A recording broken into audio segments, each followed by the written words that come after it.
Screenwriting 101. Is it better to write villains or antagonists? Part 3. Aloha, young filmmakers, young screenwriters and directors, or young screenwriter hyphen directors. I'm Matthew Salanoa. Welcome to my mini lessons podcast for action movies, storytelling through action, where I look at action movies from the filmmaker's point of view. How exactly should you, as a young filmmaker, be looking at action movies? And the lessons I have can be applied across genres, but I'm specifically talking about the action genre. But in this mini lesson, usually my mini lessons, I'm kind of summarizing and giving an additional insight that was not included in my initial podcast that's been released this week. My latest episode's about the Dark Knight trilogy and how action defines each of the villains. But I decided to make this week's mini lessons very pragmatic and specific to the screenwriting process. But even then, as a director, you should be looking at this as an opportunity to say how you handle your performances, how you cast your people, should be fitting what tells this story. But I wanted to really put a cap on this antagonist versus villain concept, because as I've already said in the other two parts of this, you know, a lot of screenwriting teachers, a lot of people will try to tell you it's better to write an antagonist than a villain, and I think that's bullshit. The truth of the matter is, these are just archetypes, and as I describe in the last two lessons, which are about the Dark Knight and the Dark Knight Rises, a character can start off fitting the antagonist role and become a hero, or become a villain, or they can start off as a hero, become an antagonist, and become a villain. It's just an archetype. It's just a place for you to understand what the character is doing functionally. It's not something that you need to build a religion around when it comes to writing your characters. And to explain this even further, I have to spoil a fantastic movie. So this one's not an action movie, but if you have not seen it and you have the headspace for that kind of zany, not zany, but really dark, unusual type of film, Memento. Christopher Nolan's film Memento. It's his second feature film. It was the one that really broke open some doors for him in Hollywood that allowed him to make his third movie, Insomnia. And it was all on that pathway to him making the Dark Knight trilogy.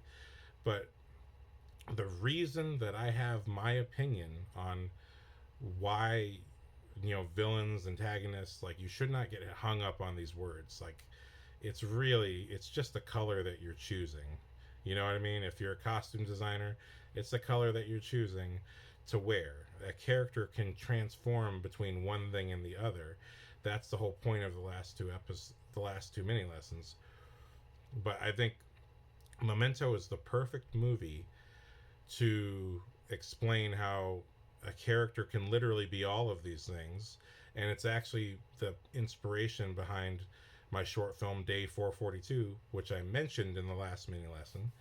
In the movie Memento, a man who has short-term memory problems is trying to hunt for his wife's killer. At least a year before this story begins, Leonard Shelby and his wife were waken up and disturbed and attacked by two junkies, and one of them assaulted his wife and then killed her, and he killed the other one. But he has spent, at least as far as the movie tells us, he's spent at least a year hunting for the other man. And so, again, to make my point, I'm gonna have to spoil this movie. Simultaneously, while we're seeing his present day hunt for the man who killed his wife, there is that story is actually being told backwards. So the movie starts off with him seeming to kill the bad guy, the guy who killed his wife. And parallel to this, we have a black and white story, which is Leonard Shelby waking up in a hotel room, and he has all these notes: shave your leg, write this note down, get this information over here. So the black and white sequences are all one day moving forward in time, and the in color sequences are all the story working itself backward. And in that sense, there's a lot to say here, okay? On a filmmaking level, you can use like the black and white helps let the audience know, okay, this is one timeline, and the in color lets you know this is another timeline. So that helps the brain acclimate to what we're supposed to be understanding here. But on the other level, Christopher Nolan wanted to do this structure not just because it was interesting to do, but because he wanted the audience to feel exactly like Leonard Shelby. He wanted the audience to never know exactly what led to this moment because he doesn't know what happened. So he's trying to create a subjective experience. But here's the part where I have to spoil the movie for you, okay? By the time we get to the end of the movie, and it's a very similar scene to how the movie begins, where he's confronting who he believes is his wife's killer.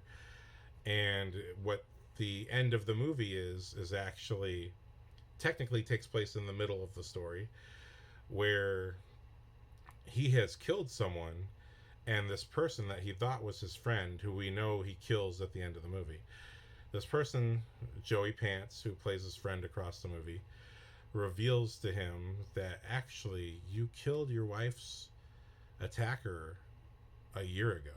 We already did this. And Leonard Shelby says, no, no, no, no, because if I did it, I know I would remember. I would feel it. And he argues with the Joey Pants character who says, no, but you did it already. No, no, but I would know it. And Joey Pants finally screams at him, I know. I thought so too, but then you didn't. So this whole finale is the revelation that he's already got his revenge, but because he can't remember it, because every time he wakes up or every time his memory slips from him, the last thing he can remember is his wife being attacked. And so he's permanently trapped in a traumatic moment that does not allow him to ever remember that it's over, even though he got his revenge already. Which there's a lot of layers to that kind of storytelling. You know, Christopher Nolan's really got a lot going on just with that concept alone. But the fact of the matter is that the whole time of this movie, Leonard Shelby's chasing a villain, but in essence, even though he makes his friend the villain, his friend is taking advantage of his memory, and they are running around killing other criminals, but essentially the friend is using this as a way to make money quick and also kill bad guys. In a weird way, maybe the friend's the hero, who knows? But at the same time, you see the consequence of this is that Leonard Shelby's running into all these characters who's like, hey, where's my friend? Like, I don't know your friend. Where's your friend? I don't have a friend. You know what I mean? And you're telling me you don't know what you just did. And it's like, so there's all these questions and concerns about his character that he just can't answer because he loses his memory every 10 minutes. So, but it's important to understand that as the reveal really explains that Leonard Shelby is his own villain. He's chasing himself around. He's giving himself this villain to chase, even though technically that's over, which I think has a lot to say about us as people, how we do get trapped in our traumas and have a difficult time breaking out of that, because basically a trauma is something that traps you emotionally in a moment in time. But in his case, because of his memory issue, he simply can't move forward. And the difference with the Dark Knight trilogy is, especially with Dark Knight Rises, the beautiful thing is that whole story is about finally Batman accepting his trauma and moving forward. So these are my thoughts on screenwriting 101 and directing. Is it better to have villains or antagonists? I hope you enjoyed that. If you want more, I will be making more things like this eventually on my YouTube channel. So please like and subscribe.